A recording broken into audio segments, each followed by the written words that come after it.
Hi guys, home service tayo, no? E-bike. Gagawin natin 'yan, e-bike, no?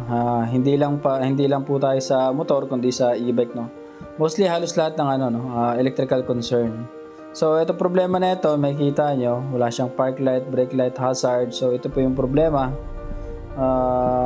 Kinakalawang na, no? So pinalitan natin ng bago. Makikita nyo yung mga LED niya, resistor, wala na po. So ito po yung kadalasan sa mga e-bike ang problema. So all goods na po, nakabit na natin, nakabila ang signal light. So kung makikita nyo, i-on na natin para makita nyo. Ito na yung park light. So yun, naka-on na po siya. So ngayon, brake light naman, on natin. Ayun, makikita nyo, yan.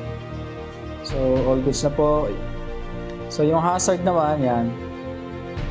Check natin yung hazard. So yun, all goods na po. Yung harapan, inayos na rin natin yung harapan kasi corroded na. So yun lang po. Maraming salamat sa mga gusto magpagawa ng e-bike.